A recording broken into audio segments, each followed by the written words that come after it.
Bonjour à tous et bienvenue sur Nectar et Moustache. Alors aujourd'hui une vidéo qui va changer un petit peu pour moi puisque d'habitude les vins que je présente je les connais, je les ai déjà goûtés et là j'ai voulu tenter quelque chose. C'est un vin que je n'ai pas encore goûté, que je vais vraiment découvrir devant vous. Et donc pour la vidéo d'aujourd'hui j'ai choisi la Syrah en millésime 2018 du terroir de Chamozon du domaine Simon Maille.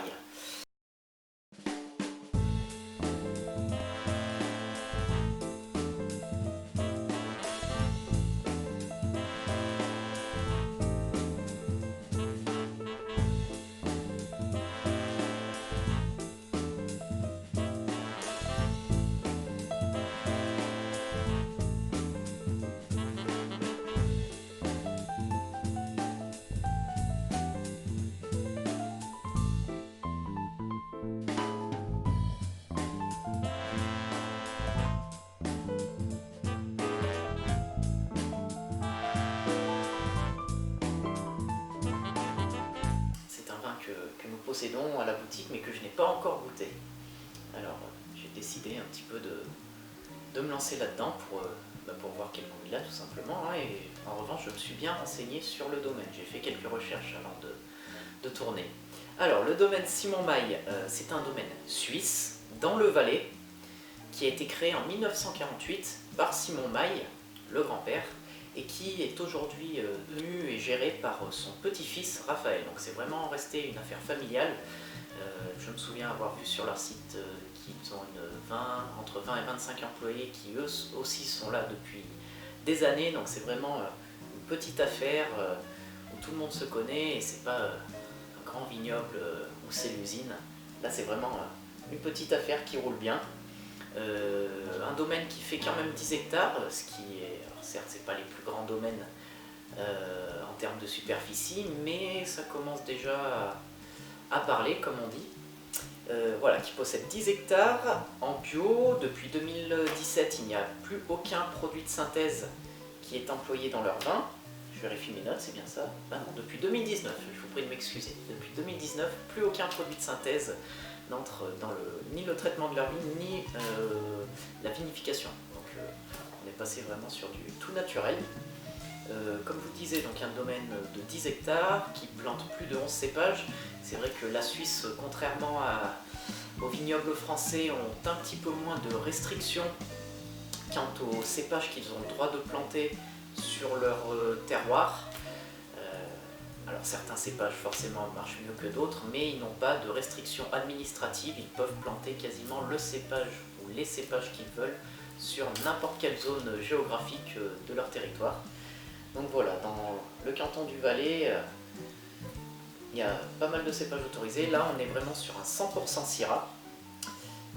Que dire d'autre vraiment sur ce domaine qu'il a été classé en 2017 par le guide Goemio, qui est une institution des critiques culinaires, gastronomiques et des produits épicuriens. Il a été classé icône du vin suisse et grand représentant du vignoble suisse.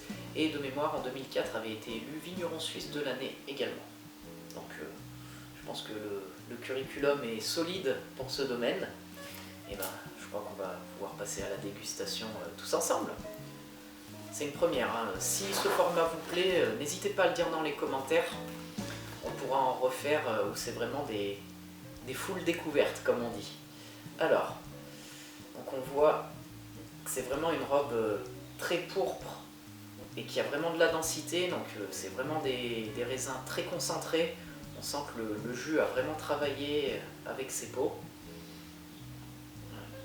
Des reflets violacés, ce qui est normal, hein, on est sur un millésime assez jeune. Je pense que c'est peut-être une erreur de le goûter aussitôt, hein, c'est un vin de 2018. Ce genre de vin atteigne plutôt leur maturité en général quand ils ont 4 ou 5 ans. Mais si je veux pouvoir le vendre correctement, il faut quand même que je sache un petit peu le goût qu'il a. C'est pour ça que je préfère goûter comme ça et je le goûterai peut-être dans 5 ou 10 ans. On pourra peut-être faire, si la chaîne a survie jusque-là, une vidéo dans 5 ans où je regoute ce vin pour voir l'évolution. Dites-moi ce que vous en pensez dans les commentaires. Mais voilà, une robe vraiment très soutenue. premier nez très plaisant, vraiment sur la violette, la pivoine un petit peu. On va l'aérer un petit peu, hein, on va le laisser s'exprimer. Alors c'est une bouteille, moi vraiment je le déguste en même temps que vous, mais qui a été ouverte par mon employeur et qui lui l'a dégustée hier. Donc elle a passé toute une nuit à s'aérer, ce qui n'est pas plus mal je pense, vu que la Syrah est vraiment un cépage qui aime l'oxygène. Le deuxième nez dévoile des arômes un petit peu plus poivrés, de cèdre également, de cédra. Alors ce que j'aime là, c'est que ça ne sent pas la vanille. Ce qui est bien, quand j'ai regardé sur la cuvée, il n'y a pas du tout d'élevage en fût, c'est vraiment que de la cuve béton. Donc on n'aura pas ce goût trop vanillé, ce goût Robert Parker comme vous savez que j'aime l'appeler. Là, il n'y a vraiment pas ce nez-là. La pivoine, la rose. Puis ensuite la compotée de cerises très confite. L'olive noire un petit peu sur la fin. Puis on va voir ce que ça dit avec le palais. Hein.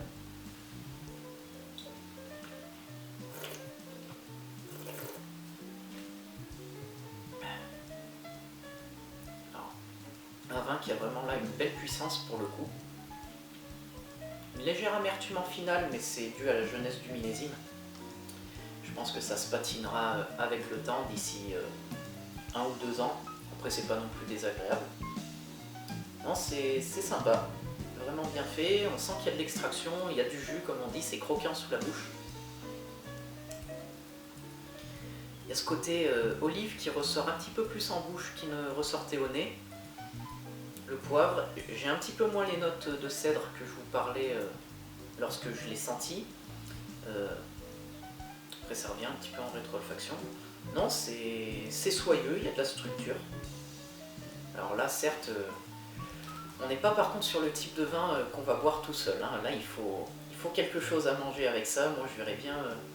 bon là, maintenant, l'été arrive à grands pas, mais je verrais plus ça à l'automne, avec un joli gibier. Un perdrix au raisin sec, ou une perdrix. Je crois que c'est une perdrix, je crois que c'est féminin. Mais oui, un joli gibier à plumes, ça peut être joli. Un petit civet de cerf sauce grand veneur aussi, ça peut vraiment être très très bien. Et après, si là l'accord un petit peu plus audacieux, mais qui je pense peut vraiment marcher, ça serait une tarte pur chocolat noir à 78%, avec peut-être une petite compotée ou un confit de griotte. Je pense que ça pourrait être très très joli. Un accord assez sympa, ouais. J'en profite, hein, c'est un vin qui est quand même... C'est apparemment un très très grand représentant du vignoble suisse, et je comprends pourquoi.